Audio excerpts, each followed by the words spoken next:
All right, so perfect workout. That is one of the best aspects of getting fit and healthy. That's only 25% of the whole ratio of being strong, fit, and healthy. Because most trainers are going to get you on there, you're going to be working out. They'll tell you if you want to lose fat, you want to get stronger, you just got to get a train more. But they don't really talk about the most important 80% part of the picture, and that's your diet. And so many people think they have it right. They're doing all these things the correct way.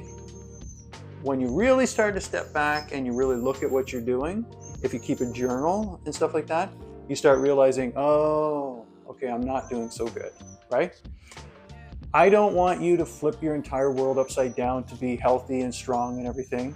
I want you to take baby steps, okay? And like, so what would your breakfast be normally? That's one of the things I like to start at. What is your breakfast typically? Boiled egg, probably, English muffin or a piece of toast. Yeah. Or sometimes I do yogurt with some fruit. Okay. And a bit of cinnamon, or, maybe add some oats. Mm-hmm. Yeah, so I like to vary my breakfast, but I'm also a creature of comfort or creature of habit when it comes to my breakfast. So, okay, that makes sense. And that's a very common breakfast for so many people. Yeah. The thing is, you have fasted prior to going to bed. Like, sleep is fasting. Your body's gotten that chance to empty out your stomach. Mm-hmm. It's calmed down. Then a lot of people have bacon and eggs and things like that. So they go all out. They want that big hearty breakfast because they think it's going to fuel them for the day. Problem is, it actually weighs you down. So what I want you to do is do a swap when it comes to your breakfast. And I want you to introduce a power smoothie. That's why having a powerful blender like this, it does help. But if you have any kind of blender, it doesn't matter. But if you like smooth, creamy, and velvety, that's what you got to move up to. So not many ingredients. So you don't recommend people like squishing stuff with their bare feet? Like do that. Like making wine? If that's your preference on drinking bare feet food, go for it, dude. Okay. Yeah, that works. All right, so one of the main ingredients is a green. So this kale, king of them all. Collard greens, Swiss chard, spinach, all of those live in the same family with regards to really strong, healthy stuff. So tend to do it this way. Once it's been ripped, because it fits the blender a little bit better, you get the opportunity to just rinse it out. That's a good idea, yeah. Chop it up for the blender. Yeah. Yeah, or if not, it just sits a bit loose sometimes. It sometimes gets caught in the blade. And you've taken the stems off too, right? Nope. No, stems are good. Oh, the stems are good. Yeah, man, stems are good. So not just the flower or the leaf part. No, for this, because the blender is so strong, it's going to break that up, break all the cell walls, and it'll be perfect. All right, so we got 3/4 of the blender with greens. Very, very nice. This, for guys, this is a magic ingredient. This is whole cranberries. This helps with urinary tract system and our prostates. Big benefit to that. If you look it up, you'll see there's a huge amount of benefits to it. Full mass berries. Huh? The full berries, not the juice, because you want the fiber and all the seeds and everything that go in it. The next thing that I love is turmeric. This is the raw, fresh turmeric root. And I just break that up in here. Turmeric for the tummy. No, turmeric for your joints. Oh, joints, yeah. Yeah, oh, okay. Yeah. Now, to activate this, the thing that's a kicker, you need a pinch of pepper. So the pepper will help get that activated throughout your system. And now for texture and more energy. I'm already a pretty spicy guy, so I don't need the pepper. You got it, buddy. And then bananas, I put a few more normally than that, but I got some more in the storage. It's fine. Yeah? It's fine. Okay. When it comes to the kale, to activate the kale to make it really, really work well, what goes in harmony with that? Citric. So lemon juice does two things. It makes the nutrients that are in the kale more bioavailable in your system, but this makes your taste buds go crazy. Salivary amylase, which is in your taste buds, starts to break down the food from the minute it's in your mouth, the minute it goes down. So you're already digesting your food from here with the first sip because of the tartness of the lemon. Wow. So that's pretty cool. Yeah. Maybe you can just cut that in half and some then we'll fancy science on that. Yeah. Okay. All right. All right, I'm just gonna get a cutting board.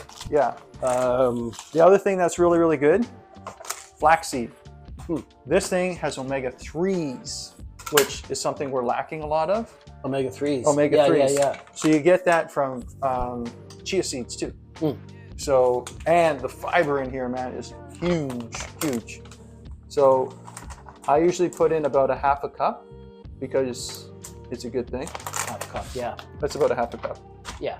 Oh, by the way, once you've opened this, you should put it in the fridge. Oh, okay. Because the oil that's in here has now been exposed to oxygen, and you got to be careful with that. Oh, okay. Yeah. Okay. So we'll put that in the fridge later. Yeah. So what I like to do is actually use the whole lemon. I don't squeeze the juice out of it because why not get extra fiber, right? And the seeds and everything that are in there, they won't hurt you. Good trim job. So when it comes to the fruit, whatever you want, apples, bananas, pineapples, mango. I wouldn't put grapefruit in there because that in itself is so dominant in flavor. Yeah. You know? And some people have trouble with grapefruit with certain medications. Yeah. True. Very true. As far as you can put water in here, you can put any kind of like oat milk, soy milk, hemp milk, any of those type of things because it will make it much more creamy. The lemon with the oat milk or any of those other milks will curdle a little bit in a good way. So it's going to make it creamy. It's actually going to make it creamy. Oh, really? Yeah. So that's really, really cool. And it gives it a shorter shelf span. So you'd want to drink this whole thing, which you would do in a day anyways. But you got here, I wouldn't do, this is just for now, this is temporary, but this is just a juice blend. I like the pure juices. Yeah, at the time the store didn't have it. I know I was looking for... So this is going to taste really, really good because of the juice. But all said and done, you want something as natural as possible with like lots of pulp. If you're getting orange juice, lots of pulp and everything. Oh, okay, that's a good idea. Yeah, because you know they squeeze it. And it says 100%. Yeah, not from concentrate. Right. So put that thing on. Now this is going to be loud. Could you put in a whole orange, or be too tart from the rind? Oh no! I put in the whole orange. Yeah, with the rind. You can if you like that taste, because you know how if you taste the two of them, the orange and the rind tastes strong. Right. But there's oil in the rinds. Yeah. I don't cut the whole thing off. I leave some in there. Why not? You know when people say in all those recipes put lemon zest? Yeah. There you go. You got it in there. So okay, that's cool. So that's all it needs. It's fully blended now. Very creamy. It took 1 minute. Not bad. Yeah. Do you have any glasses? Drinking glasses. Oh, okay. You can make it even creamier, but what will happen is the blender will cook it after a little while, spinning too long. So that's it. All right. So bottoms up. Yeah, for sure. And what's not drank now, what you don't drink now, mason jar. Or in some kind of container. Okay. You're good to go.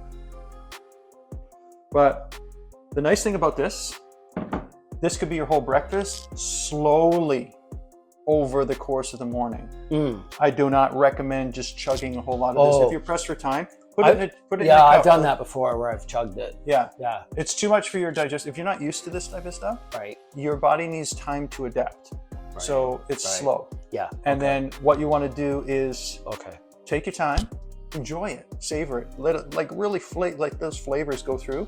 Your taste buds will kick in, your saliva will break down the food, and you start digesting it right from here all the way down. And then store it in the fridge for a day or two. I don't think it will last. Now, can this replace my lunch? You can do that too. Or I had breakfast. So. Yeah. Okay. So what happens is you need that time for the heartier food. So if you had like your eggs and stuff like that, that's going to take up to 4 hours to leave your stomach. Right. So if you're processing it, you had it breakfast and now you're processing it and it's still not 3 hours, 4 hours hasn't gone by. And then you dump this in, it now confuses the stomach, right? It becomes a little bit more problem. You might get bloated, you might get gassy. Right. I like drinking these in the morning because you have such a nice transition from the early morning into the day. That's why I think this is the best choice. Okay. it works better for most people. So, Okay. all right, man. Let's give it All a right. try. See what do you think? All right. Here we go. Cheers. Cheers. It's good. That's good. The lemon's a lot. Yeah. I put in more lemon than I normally do. Pretty tart. Pretty tart. Yeah. But the Yeah. cool thing is, did you feel the taste buds kick in? Yeah. So now it's Yeah, they're really, like, really activating. got like exploding glands. Yeah. Yeah. So All right. very good. That's it, man. All right. Thank you, Master Jim. Thank you, sir. Stevie G's got to go. All right, guys. See ya.